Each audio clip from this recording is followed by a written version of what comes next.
Tudo bem, gente? Então tá bom. Queria hoje falar algo que Deus está tocando no meu coração há umas 2 semanas e eu creio que Ele deu um recado para mim, para dar para vocês, para a gente continuar passando esse recado, né? Se eu pudesse dar um título, um nome para esse sermão, para essa pregação, eu diria: sejam fortes. É aquilo que eu creio que Deus falou para mim: seja forte, sejamos fortes. Vocês têm coragem de ser fortes? É algo difícil, né? Se manter forte nas angústias, nos problemas, nas maiores dificuldades, quando aperta, continuar sendo forte. Ser forte quando está tudo bem, quando tudo está correndo, é algo mais fácil, né? Mas ser forte, quando está tudo meio preocupante, é mais difícil, né? E a gente tem ouvido falar tanto nesse ano aí de tantos problemas do mundo que tem acontecido com o governo, e a gente fica muito preocupado, angustiado. Não sei você, mas eu fico, né? Eu olho para as pessoas e é difícil. Às vezes olhar e falar assim: Deus, como é que vai ser? Eu não sei, eu não compreendo, mas Deus vem e fala assim: ó, seja forte, sejamos fortes. Mas não é Josué que nós vamos estudar. Está lá em 2 Timóteo. 2 Timóteo, capítulo 2, versículos 1 a 7. 2 Timóteo é a segunda carta que Paulo leva, ou que ele próprio chama Timóteo de filhinho, né? Mas a segunda carta que Paulo dá a Timóteo está lá no final da Bíblia ali, quase antes de 1 João, mas só assim pelo final e voltando um pouquinho. 2 Timóteo, capítulo 2, versículos 1 a 7. Se você puder acompanhar comigo na sua Bíblia, é bênção. Se você não pode, não trouxe, o P vai passar aqui para a gente pode ler junto. E eu gostaria que nós pudéssemos prestar atenção nesse momento da leitura da Bíblia, né? Eu acho algo muito importante. Todos encontraram? Então vamos ler lá. 2 Timóteo, capítulo 2, a partir do versículo 1, diz assim: portanto, você, meu filho, fortifique-se na graça que há em Cristo Jesus. E as palavras que me ouviu dizer na presença de muitas testemunhas, confia-as a homens fiéis, que sejam também capazes de ensinar outros. Suporte comigo os meus sofrimentos como bom soldado de Cristo. Nenhum soldado se deixa envolver pelos negócios da vida civil, já que deseja agradar aquele que o alistou. Semelhantemente, nenhum atleta é coroado como vencedor, se não competir de acordo com as regras. O lavrador que trabalha arduamente deve ser o primeiro a participar dos frutos da colheita. Reflita no que estou dizendo, pois o Senhor lhe dará entendimento em tudo. Vamos orar. Senhor Deus e Pai, nós estamos na Tua presença e pedimos que o Senhor nos ensine agora, Pai. Revela a Tua palavra no nosso coração, que nós possamos entender aquilo que o Senhor tem para as nossas vidas e que nós possamos ser fortes, Pai, em todo dia, em todo momento, porque nós temos o Senhor que nos guia e nos leva, Pai. Que nós possamos ter coragem de nos fortificar em Ti, Pai, e só em Ti, somente. O que nós oramos em nome de Jesus. Amém. Irmãos, Paulo, não o Paulo, nosso amigo aqui, mas o Paulo aqui da Bíblia, ele está no momento em que ele está trabalhando algo com Timóteo, muito importante. É interessante a carta de Timóteo e Tito, porque a 1 Timóteo, 2 Timóteo e Tito fazem a tríade de cartas pastorais. É algo interessante se olhar para a Bíblia, porque geralmente as cartas que os apóstolos escreviam eram para as igrejas, mas Paulo diferentemente daquilo que tudo que era comum, ele fez algo para Timóteo e Tito, porque ele tinha algo de valor com eles, uma consideração interessantíssima. E se a gente estuda um pouquinho mais, a gente vê que Timóteo, ele nasceu num lar cristão, mas parece-me que ele se converteu junto a Paulo. Paulo foi aquele pai na fé, sabe? Aquele que auxiliou. Às vezes a gente olha aqui para os nossos pastores como os nossos pais na fé, né? E Timóteo tinha Paulo, como nós olhamos aqui para o pastor Antônio e para a irmã Maria José. Eles eram os pais, o pai da fé dele, aquele que auxiliou aproximadamente quando Timóteo tinha 15 anos. Então Paulo tinha muito cuidado com esse menino, com esse garoto, com esse jovem. Ele o auxiliou lá em Listra, numa cidade, quando ele estava pregando o evangelho, Paulo levou Timóteo, e quando Timóteo se converteu, ele leva, Timóteo fala assim, olha, agora aqui continua pregando o evangelho, continua fazendo a vontade de Deus, continua levando a palavra preciosa, que é Cristo Jesus. Então, Paulo, quando ele deixa ali Timóteo, aproximadamente com uns 15 anos de idade, ele continua pregando o evangelho a outras cidades, fazendo discípulos, o ID de Jesus.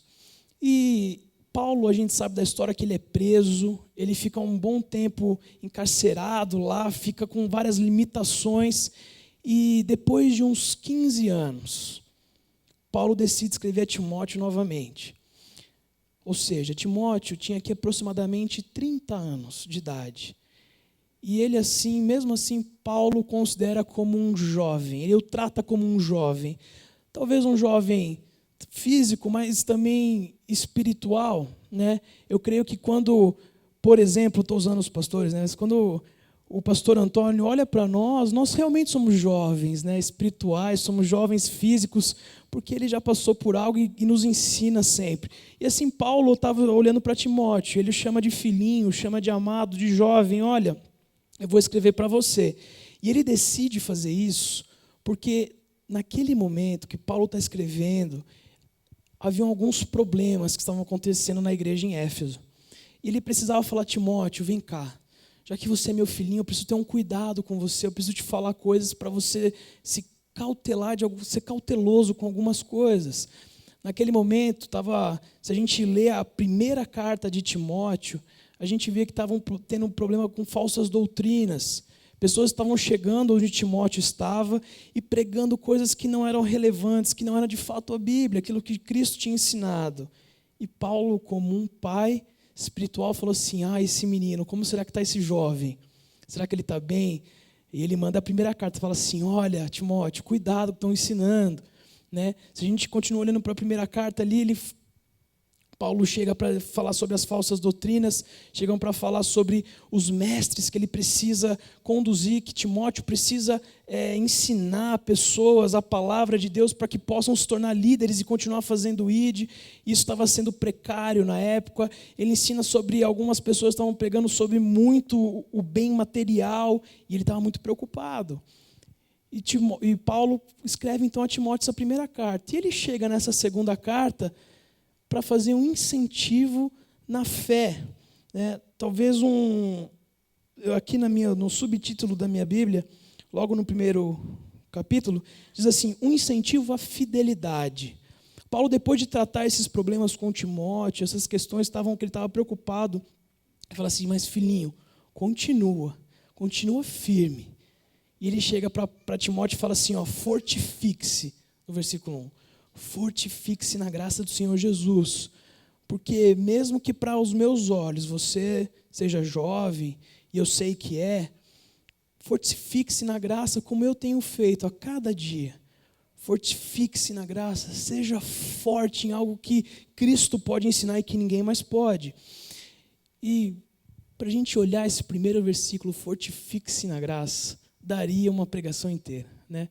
Olhar para a graça do nosso Senhor Jesus, aquele favor imerecido que Ele fez por nós, que nós não tínhamos condições, mas Ele veio, um Deus maravilhoso, quando deu o seu Filho, e a gente sabe da história maravilhosa que Cristo fez, morreu. Ele fala assim, olha, Timóteo, por você ser jovem, fortifique-se, tenha cuidado com a vida, Tenha cuidado porque ela pode te levar a lugares perigosos. Ela pode te levar a alguns lugares escuros e você pode não estar preparado. Ou às vezes você, por achar que está tão preparado, você acaba caindo em algumas questões. Então fortifique-se na graça. Olhe sempre para Cristo. Quando você for fazer algo, aquilo que a gente sempre fala, olhe para Cristo. Jesus ia fazer aquilo, Jesus estaria naquele momento, Jesus estaria nessa situação. O que Ele faria aqui? Mas cuidado, para constantemente fortificar-se nele e não achar que por algum momento você já está forte e de repente algo vir mais forte, algo vir com mais condições de falhar e você tomar alguns vacilos. Porque de fato,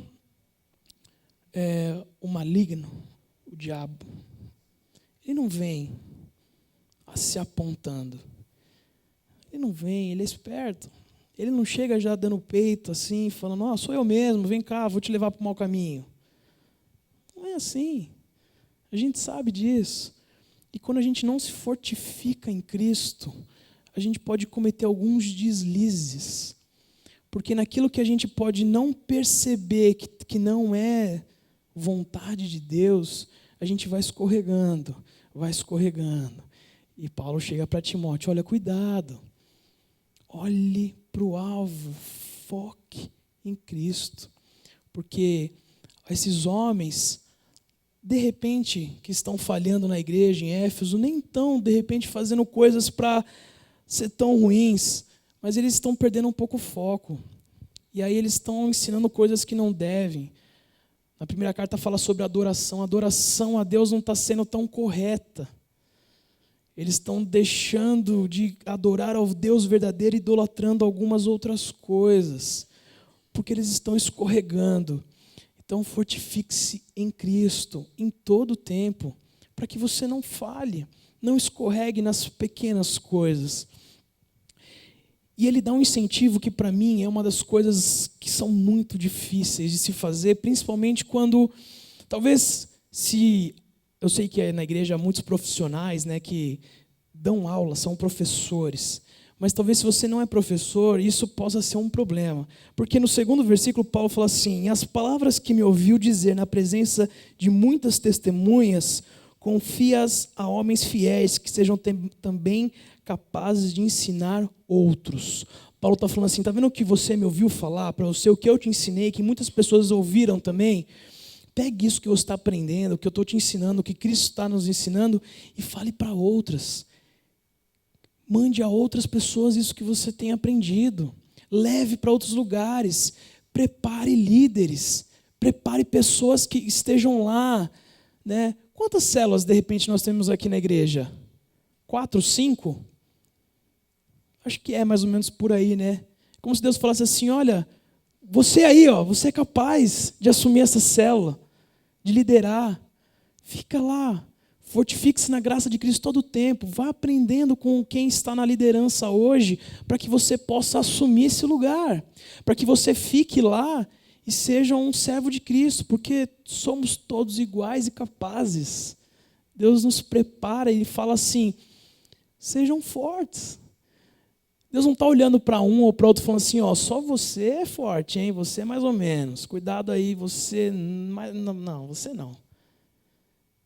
Está falando, sejamos todos aqui fortes.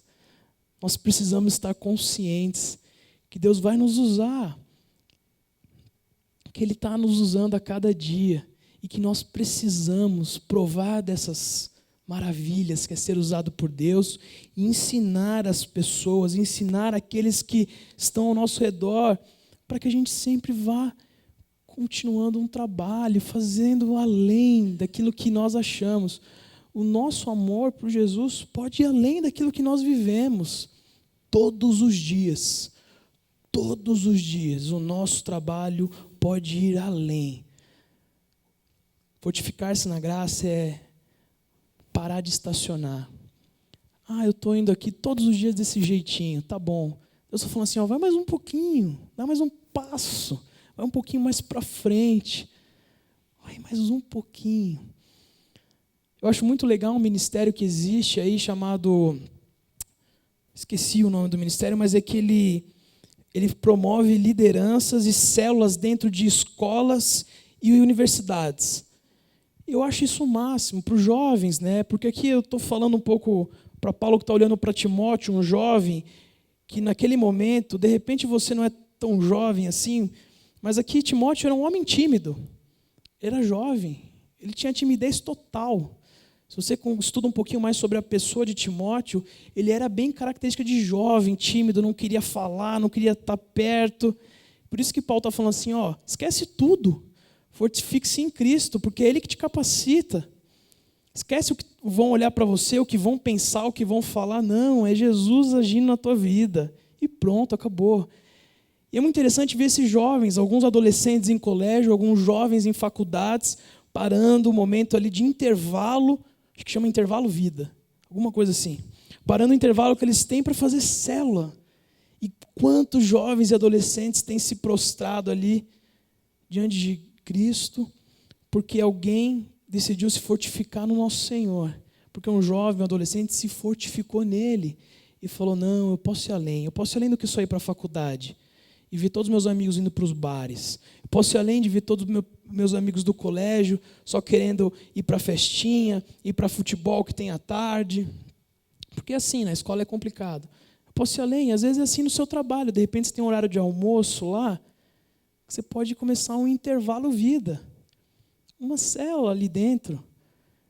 Ou nem tão longe assim. Tenha coragem de assumir uma célula que tem acontecido aí e falar assim, eu quero aprender aí mais para assumir essa célula, para ir além do que eu posso, e fortificando em Cristo, porque eu quero continuar esse trabalho que está me chamando, que Deus está tocando no meu coração, e que eu preciso ir além, que eu preciso ensinar, que pessoas precisam ouvir. Mas eu creio que Timóteo, ainda como sendo jovem, Paulo foi muito bom com ele.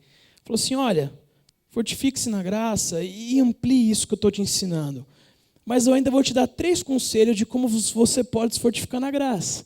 E se você reparar nos versículos que a gente leu, Paulo fala sobre 3 profissionais ou 3 pessoas, 3 estilos de vida que existem.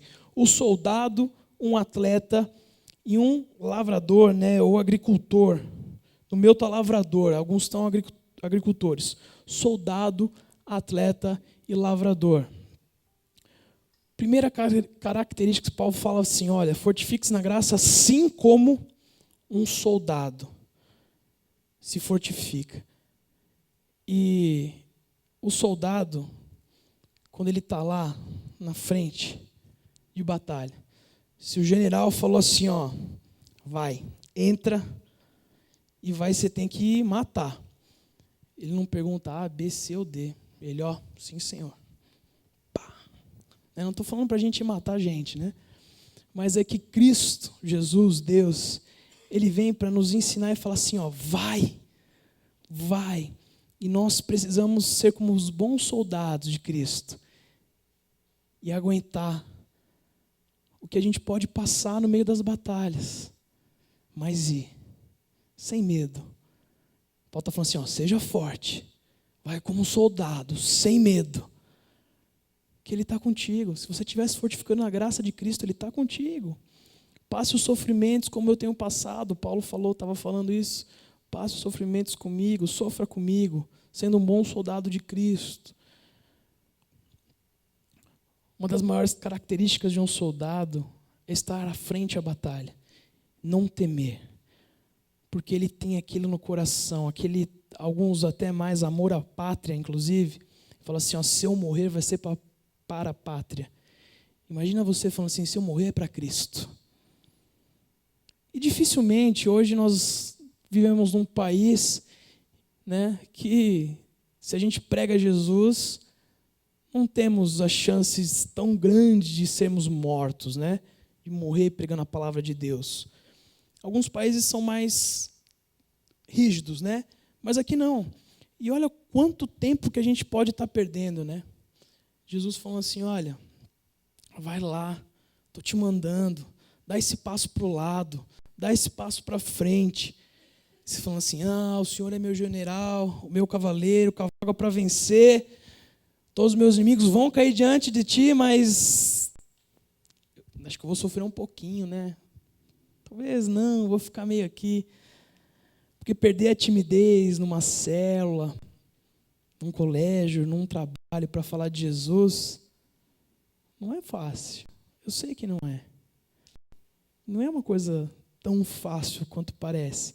Eu lembro da história do pastor Antônio, falando de quando ele trabalhava no lugar lá, quando ele se converteu, ele descobriu que mais 3 eram crentes, mas será que eram mesmo, né? Porque nunca, nem sequer tocaram o nome de Jesus. E a nossa vida tem que resplandecer a face, né, da glória de Deus todo tempo.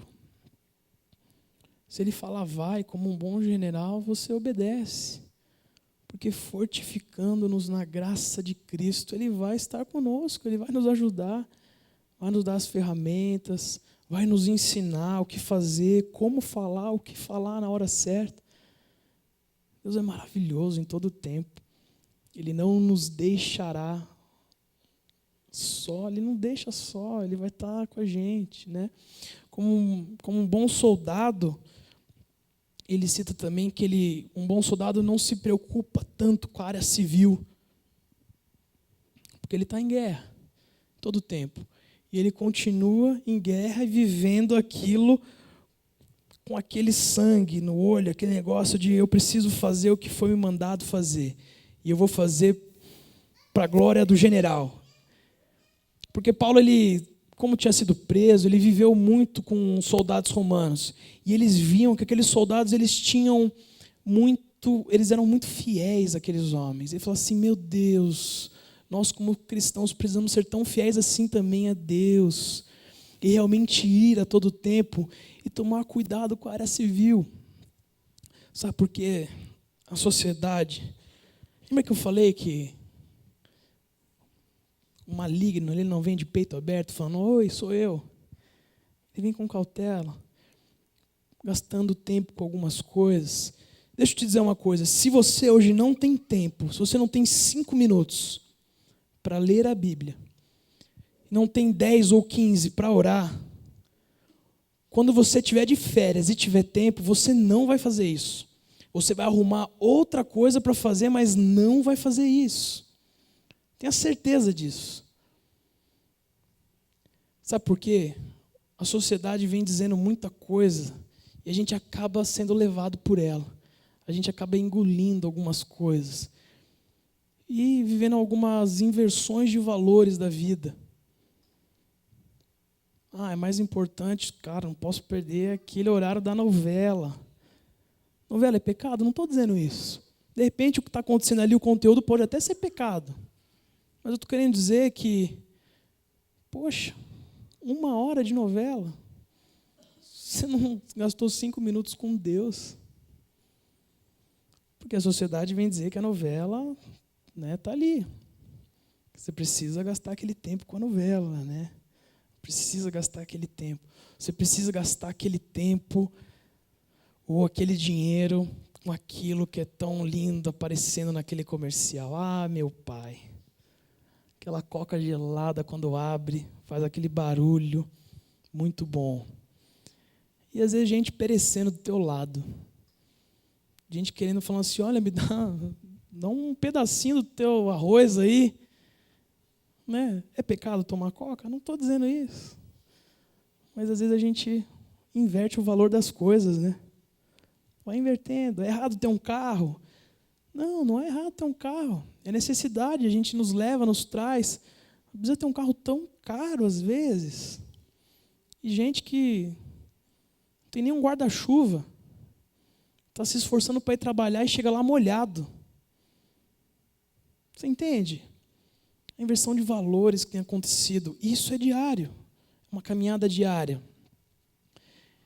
E assim é a nossa vida civil, que Paulo está falando sobre o soldado, que ele não se preocupa tanto, é que às vezes nós vivemos tanto para trabalhar, tanto para isso, porque a gente precisa conquistar algumas coisas, precisa ter aquela coca toda semana, aquela pizza toda semana, aquele carro, aquela casa maravilhosa, que que Deus, eu vou lá no domingo, de repente, na igreja. Nós deveríamos viver para Deus. E enquanto isso, trabalhamos. Enquanto isso, somos profissionais. Enquanto isso, mas nós fazemos o contrário. Nós vivemos para o trabalho. Enquanto isso, olhamos para a nossa família. Nós vivemos para o trabalho. Enquanto isso, eu vou na igreja. Cada respirar, cada batida do nosso coração tem que ser para Deus, para glorificar o nome dEle. Cada segundo, cada momento, em todo o tempo. Lembre-se, se você não gasta 5 minutos com Deus hoje porque você não tem tempo, quando você tirar férias e tiver, você não vai gastar. Você vai arrumar alguma outra coisa para fazer. Porque é isso que o maligno, bem devagarzinho, sussurrar, e dizer que é bom e que não é. Hoje aconteceu algo comigo engraçado, que primeiro eu fiquei meio triste, mas depois eu falei, Deus sabe, né, também. Estava saindo da chácara com 2 tênis, com as coisas assim, peguei meu celular, meu iPhone 4, coloquei em cima do carro, aquele iPhone que eu comprei há 4 anos atrás. Tive que pedir dinheiro para todo mundo, para minha avó, para meu pai, para minha mãe, juntar porque eu queria um iPhone. Liguei o carro, o iPhone lá em cima. Fui embora. Cheguei em casa e falei, cadê o celular, gente? Estou sem celular. Vocês tentarem falar comigo, não conseguem, tá? Fala com a Vanessa. Mas estou sem celular. E aí, gente já pensando, já encontrou alguém que queria me dar um celular, um amigo nosso lá, cunhado, falou, não, tem um celular lá em casa, eu te arrumo. Eu falei, não, beleza. Aí a mãe do amigo meu falou assim, estou vendendo um iPhone 5. Eu, epa, um iPhone 5 já é melhor que o meu 4, né? Eu falei, para quê, né? O cara está me dando um outro celular, eu vou... Precisa? Não precisa. Não precisa. Compreende? E às vezes a gente cai, assim, devagar, porque é natural, né? É corriqueiro, está passando e a gente nem vê. Está passando e a gente nem para pensar. Deus está te abençoando ali com o celular, que você está dado e você está pensando em comprar outro. Fala, não, calma lá. Aí eu falei com a Vanessa, a gente não está podendo nem comprar coisa agora, imagina? Não, receber a bênção de Deus aí, ganhar um celular. E é o mesmo, é um iPhone 4 também que o menino quer dar. Eu falei, olha só, a gente é bobo, né? Que loucura que a gente faz. Sejamos como bons soldados de Cristo, fortificando na graça dEle, tendo uma vida que rege segundo a vontade dEle e não a nossa. Mas ele vem dar o exemplo do atleta. Paulo fala assim, olha, fortifique-se como um atleta faz. E um atleta, o que ele tem... As 2 coisas mais importantes. Qualquer tipo de atleta, ele participa de competições. E como qualquer bom atleta, ele trabalha muito naquilo. Ele se esforça no dia a dia para ganhar a competição. Então, se um cara é corredor, ele tem que correr, tem que treinar, tem que se alimentar bem, ele tem que fazer aquela função perfeita e tem que andar conforme as regras. Porque competição tem regras. E se você não treina conforme as regras, nem sempre vai dar um bom resultado. Não é verdade? Não sei se você já conhece um atleta, e talvez o André poderia nos ajudar mais. Mas é assim, se você se alimentou um pouco mal naquele dia, no outro dia, se você for correr, por exemplo, ou até o Bruno podia nos ajudar como jogador de futebol, né? Já não é a mesma qualidade do treino, já muda, porque tem regras. E sermos bons atletas de Cristo é olharmos para a Bíblia e falar assim, olha, Deus nos diz uma conduta aqui, como viver como bons cristãos. A gente não pode sair daqui. Falar, mas eu acho que cristianismo pode ser... Está aqui, ó. Deus nos ensinou. Né? E Jesus ainda vem dizer de um jeito que é até fácil, mas pode se tornar até muito difícil, que é transformar em amor.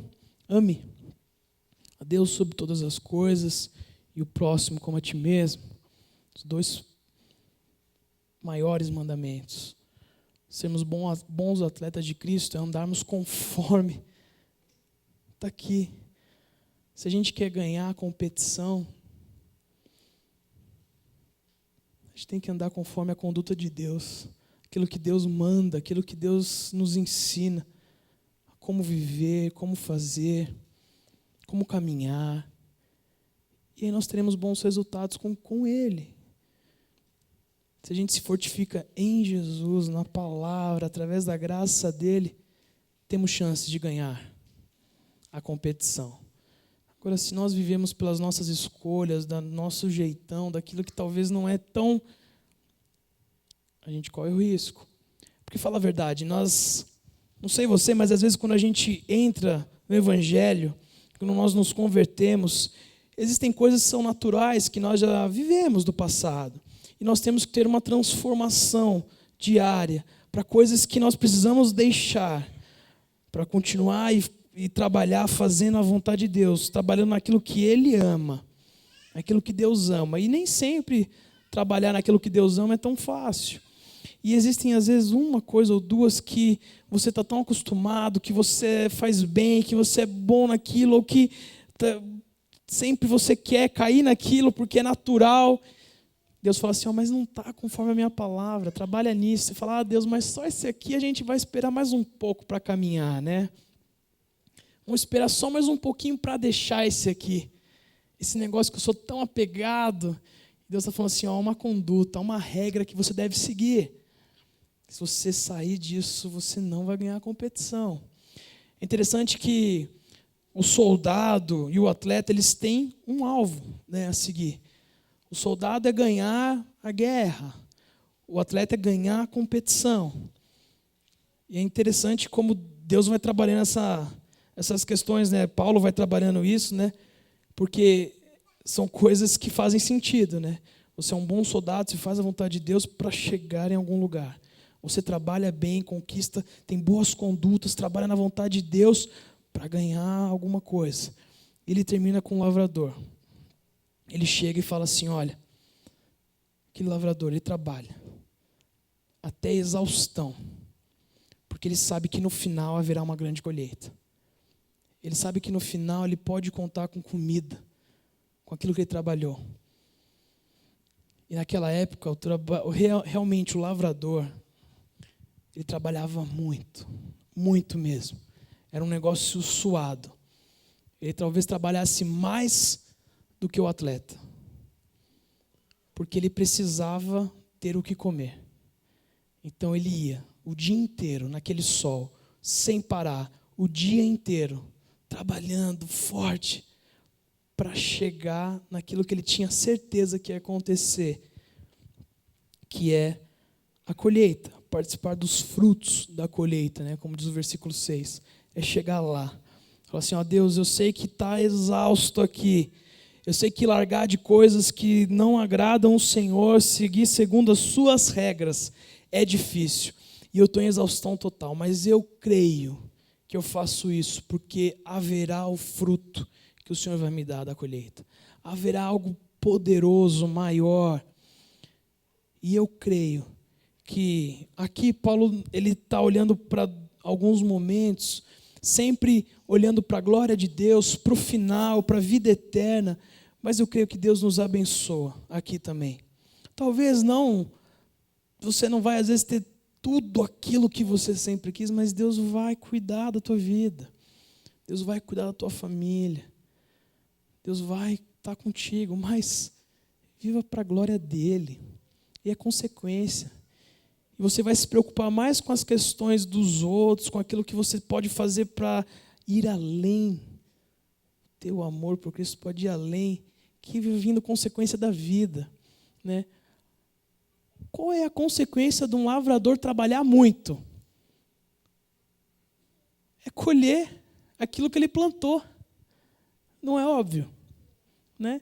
Qual a consequência da gente trabalhar muito para Cristo? É Ele ser o dono da nossa vida e nos dar a direção todo o tempo e falar, é desse jeito, é desse modo, do jeito que Ele vai nos abençoar, eu não sei como Ele vai fazer na tua vida. Mas haverá algo que Ele vai fazer e vai ser especial para cada um. quando somos fortes nele, na graça que há em Jesus, sejamos fortes, como verdadeiros soldados, como melhores atletas e ótimos lavradores, para que nós possamos alcançar a glória de Deus e viver para a glória dele em todo o tempo. Queria convidar o pastor Antônio para orar por nós, né, para que sejamos fortes, e também dizer à igreja que eu e a Vanessa estamos seguindo essa ordenança aí de Deus de, como general, continuar obedecendo o ir onde Ele quiser, como atleta, nos esforçar a cada dia, e como agricultores trabalharmos com a maior exaustão possível, porque sabemos que a glória é de Deus, e estamos indo, né? Nós estamos mudando de cidade, eu e a Vanessa, então nós vamos agora viver um tempo que Deus tem para as nossas vidas, crendo que é vontade soberana de Deus, né? É um pouco triste, porque nós temos vocês como família, nós amamos muito vocês, mas temos a certeza que Deus está nos levando e conduzindo para onde Ele quer, e mesmo que não pareça fácil, né? Ele vai fazer a vontade dEle e a gente vai colher os frutos que Ele tem para nós. Isso, vem aqui. Isso. Os irmãos se coloquem em pé. Alguns dias ele falou, conversamos, e aí ele, desse chamado que Deus tem, ele vai mudar de cidade, mudar de estado, vai trabalhar numa outra igreja a partir do próximo ano. Eu só fiz uma pergunta para ele, como faço para todas as pessoas. Por toda a nossa conversa, eu perguntei: isso é vontade de Deus? Ele disse para mim: é a vontade de Deus, então eu não vou falar mais nada. A única coisa que nós podemos dizer é o que ele pregou, que seja forte. Seja forte nessa nova caminhada, essa nova etapa da vida de vocês, né? Nós continuamos amando vocês, vocês continuam sendo nossa família, continuam sendo nossos amigos. A igreja vai estar aqui sempre quando você vir aqui, nós estaremos sempre juntos. Nós queremos que a igreja vai continuar orando por vocês, porque vocês fazem parte da nossa família. E você sabe muito bem que se eu fosse falar para você, eu ia dizer uma outra coisa. Mas como que Deus falou, então eu fico em silêncio. Eu fico em silêncio. Por isso que nós agradecemos. Ele vai continuar aqui até o final do ano, ele tem que terminar. Ele pegou um compromisso aqui de terminar os estudos, os ensinos, que está falando sobre as bem-aventuranças. Ele vai terminar. Ele vai terminar os estudos, ele vai ficar até dia 27, vai estar com a igreja. Então, vocês todos venham, demonstram carinho, amor. Eu sei que, para eles, como jovens, começar uma nova etapa, ele precisa de um povo que nem todos nós. Todos nós estamos orando. Porque o desafio para ele é muito maior agora do que quando ele chegou aqui. Quando ele chegou aqui. Chegou aqui. Por isso, convido os pastores, as esposas, venham aqui, que estão aqui presentes, venham aqui do meu lado, os diáconos, as diaconisas, venham aqui, vamos orar por ele.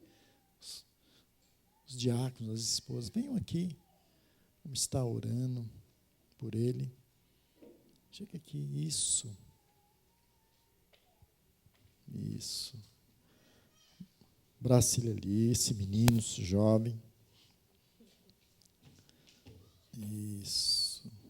Diga que a irmã Margarida, vem aqui, irmã Margarida. Ela sempre ora pelos jovens da igreja, pelos filhos da igreja. Pedir que ela esteja orando nesse momento por eles. E vamos todos orar por eles. Chega aqui em cima. Isso. E vocês vão estender as mãos. E nesse sentido, é um simbolismo. Olha, estamos juntos nesse desafio. Estamos juntos nesse desafio. Não sei se ele vai falar à igreja que ele vai estar trabalhando, não sei se ele vai, mas Deus esteja abençoando ele grandemente. E nós aqui como igreja, dizer para vocês, muito obrigado, Deus abençoe. Deus abençoe vocês, né? Deus abençoe. Vamos orar. Senhor, nosso Pai, nosso Deus, Pai de nosso Senhor Jesus Cristo, nós te louvamos, nós engrandecemos teu nome, ó Deus, porque tu és digno de todo louvor e de toda adoração. Pai, nós te agradecemos, estamos felizes nesta noite, por todas as coisas que têm acontecido, Pai, e por as coisas que ainda vão acontecer. Pai, nós te agradecemos pela tua palavra, para que nós possamos ser fortes.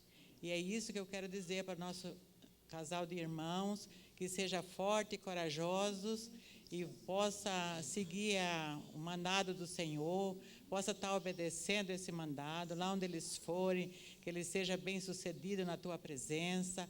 Pai, que o Senhor possa estar guardando, possa estar abençoando, possa estar guiando os seus passos e tudo aquilo que eles forem fazer ali. E que, através deles, muitas almas sejam salvas, muitas pessoas possam ser reconciliadas contigo. Ó Pai, tu sabes o melhor para eles. Pai, nós te agradecemos pelo tempo que eles ficaram conosco, ó Deus. Foi uma alegria por aquilo que aprendemos, pelos seus testemunhos. Pai, foi muito bom, mas nós te agradecemos, Senhor, seja feita a tua vontade e não a nossa. Pai, nós te agradecemos por tudo, em nome de Jesus. Amém, amém. E amém, Jesus. Amém. Amém, queridos. Há um hino do cantor cristão que diz, aonde ele mandar, eu irei. E nós, como obreiros, como pessoas chamadas para o ministério, nós estamos sempre prontos para ouvir o chamado de Deus. Aonde ele mandar, nós iremos. Nós iremos. É isso que eles estão fazendo agora. É isso que eles estão fazendo. E, dizendo para os irmãos, nesse período que ele vai ficar, se restar final de ano, lembre quando você vir à igreja. Então, é para você vir à igreja, tá? Se você não vai viajar esses dias, não vai, venha para a igreja e traga um mimo, um carinho para ele, alguma coisa, uma pequena lembrança. E dê um abraço nele, abraça e diz, olha, eu vou orar por vocês. Vou orar por vocês. Certo isso, queridos? Vamos lembrar? Lembra aí, não precisa ser coisa, não precisa trazer, não precisa ser um carro, né? E nem um iPhone, nem o 6, né? Ele não quer o 6, não, né? Ele não quer isso. Pode ser a churrascaria, pode ser a pizzaria também. Mas a gente indo todo junto também, né? Também não dá. Mas lembra de trazer um mimo, um carinho para ele, tá bom, queridos? Tá bom? E nós vamos, eu quero lembrar os irmãos que nós temos culto quarta-feira. Nós temos no domingo a nossa celebração de Natal, temos a escola bíblica de manhã, e nós vamos encerrar o culto desse jeito, porque eu estou, alguns dias, irmão, veio guardando isso, não sei, com esse tempo todo, conversando, nós conversamos, a gente guardar isso, para chegar a esse momento aqui, também eu tenho passado esse momento que alguma coisa que está saindo de nós. Os nossos filhos. Queridos, uma coisa é o seguinte, olha, presta atenção nisso. Eu sei que é um momento de tristeza para todos nós, mas eu creio que deve ser um momento de alegria, porque quando nós estamos enviando alguém, quando alguém está levando de nós alguém para trabalhar no outro ministério, numa igreja, ele está levando os melhores. Os melhores. Os bons.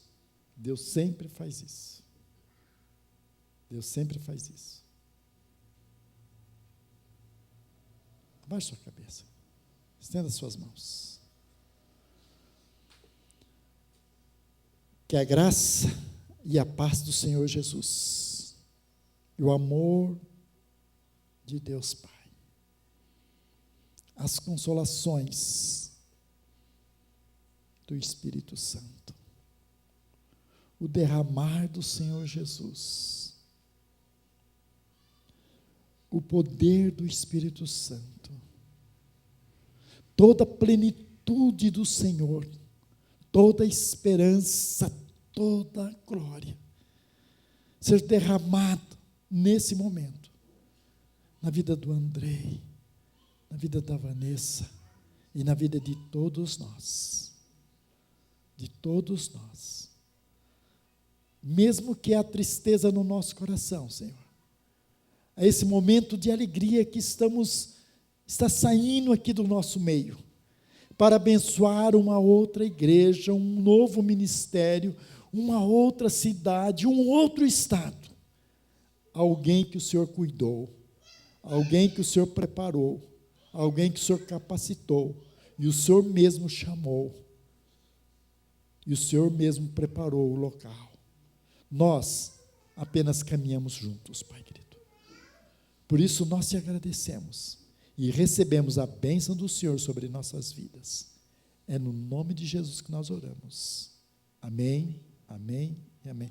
Vou pedir que vocês dois vão lá na porta para receber um abraço de todos nós. Mas eu quero dar o primeiro, eu quero ser o primeiro a dar aqui, tá, queridos? Tá? Então hoje, olha, ninguém lá na porta, é só ele, tá? E vocês recebem, tá bom?